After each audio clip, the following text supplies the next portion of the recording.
So we talked about Cape Town, the life as digital nomads in Cape Town. We're going to give you some tips on how to make the most of your time in Cape Town so that it's enjoyable and as stress-free as possible. We actually had quite a good time when we were there, and we're able to make the most of it thanks to some friends who gave us tips. So we want to pass those down to you.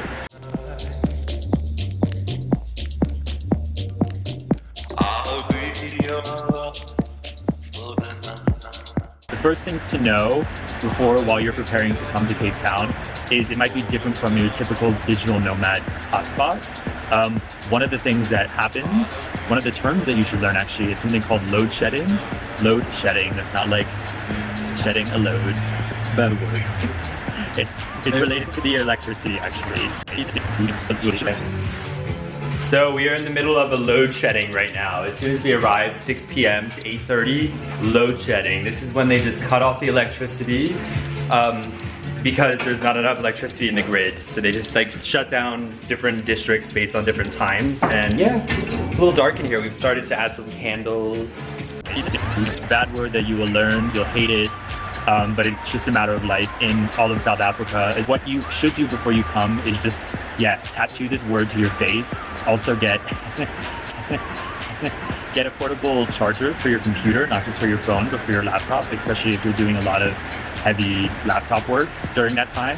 Yes, and always remember to keep your laptop on charge because sometimes it is unexpected. Yes. Really, and I always was forgetting. Yeah, but there is ways to mitigate that. You could get this app called ESP. I'll put the link in the description. And what that does is it gives you the times for load shedding 2 days in advance. So you know when a load shed is going to happen and you can prepare for it. Fabio didn't use that very often. I use that all the time. My computer was always charged. I was relying on Ryan for that. Yeah, because you just didn't know. You didn't have the app. I had the app. You didn't have the app. Yeah. You got to download the app. I was just forgetting and not checking in the time. Yes. Okay, let's move on to the next topic. Other things to know before you go. Safety. Again, this might be another thing that you're not used to depending on the digital nomad situation or city that you go to. I would rate safety in Cape Town and South Africa as a whole is not super high in comparison to other places. See, that's electric fence. And then on our door we have security. It's just security. Yeah, show them the door. If you want to live in Cape Town, you gotta have a jail cell on your door. Your nipples out. I've had friends say, don't walk for 5 minutes. Take an Uber instead. Yeah, I mean, we visited this friend who was living just 500 meters on where we were staying, and he was like, I would have never walked that. Yeah. And a lot of the time it's just like petty crime, stealing, but then I've also heard situations that are much worse than that. So just know that it's not going to be one of those cities that you're going to walk around in so much. Yeah, especially in the late hours. Nice. You really can't. We were just like booking Uber in front of the bars and on the places we were staying. So our advice to you there is make sure to get an Uber, the Uber app if you haven't used it before. Fabio still actually doesn't use it. I've had many rides through them by this point.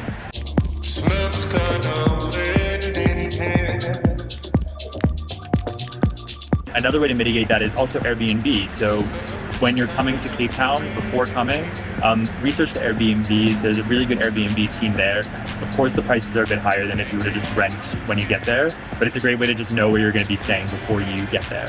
And the places that we most recommend are Greenpoint and Sea Point. We stayed in Greenpoint, and it's a nice residential area, but you have so much around you as well. Gyms, restaurants, all the things that you need to make your digital nomad lifestyle successful. And I also felt like Greenpoint was much safer than some of the other areas as well, if you're worried about that safety component. Yeah, and it's also, I think, the nice area to live. Yes, It's a favorite. Greenpoint and Sea Point, all the restaurants are there, the good gym is there, Virgin Active. We'll talk about that later.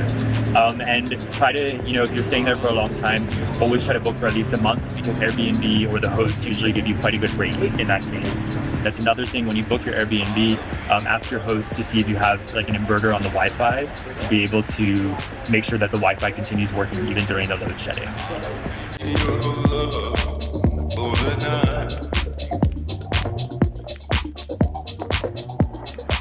Okay, so you've arrived in Cape Town. You just landed. You probably were on like a 20-hour flight from somewhere distant because Cape Town is far away from everything. What you should do now is, as you're leaving the airport, quickly pick up a SIM card. It's very cheap. There's a few different companies in the main entrance. One of them being Vodacom. I think it's Vodacom, right? We have Vodacom.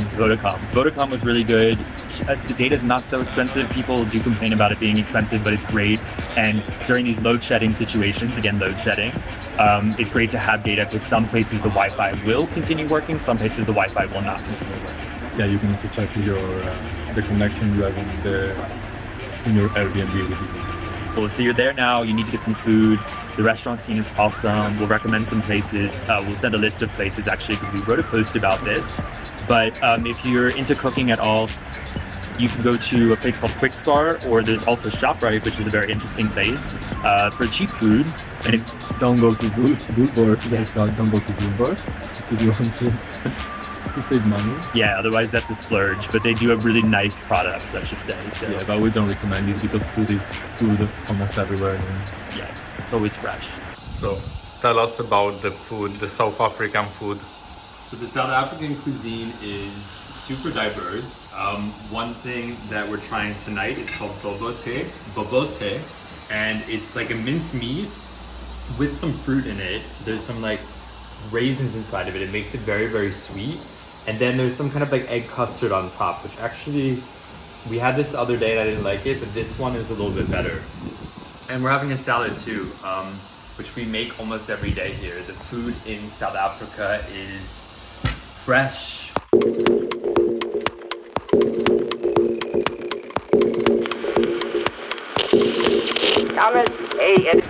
Okay, so next thing for your digital nomad success, if you're active like us, you can join a gym called Virgin Active, as Fabio mentioned earlier. For around 100 euro per month, but it's really like a spa. You have a pool inside, you have like courses. You have a pool outside also, like a nice pool, at least the one in Greenpoint, that location. You have tennis courts, and you just have very fit people walking around to make you feel motivated or demotivated as well. But it's totally worth the price for the community, I would say. All right, as Fabio mentioned, find some cozy workspaces or restaurants as well. We will send a link to this as well, but there's some really nice places around Greenpoint. Just being noted that a lot of places, again, during load shedding will shut their power. Well, power will be shut off, but Wi-Fi will also be shut off. But we'll send a list of these in the description. Okay, and then our last advice for digital nomad success in Cape Town is, it's recommended you start work early and work early because you have this whole few hours of sunlight still afterwards, and like some of the most gorgeous sunsets in the land. So I recommend like ending work early, and then you have activities that you can do the rest of the night, whether it be going to bars.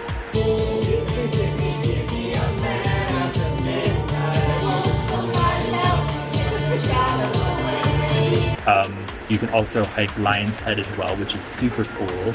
It's a hike that we did. We took a longer route, but it only takes about an hour and a half. Another thing you can do is take a gondola up Tabletop Mountain after your workday as well. That's fabulous. You can hike it too, but we're not as daring. Or you can buy a cheap wine and having an aperitivo. Yeah, and you can always buy wine again for cheap from any place. Buy wine, have a lot of wine. It's very good. We drank a lot of bottles of wine. But yeah, I think that's kind of it in terms of things to just keep in mind. Remember, there's this term called load shedding, which sucks, and it's going to maybe put a damper on your time, but you'll be able to fix it in ways that we recommended. Also, just remember to be safe as well. Be vigilant. If you're feeling unsafe, you can always call Uber.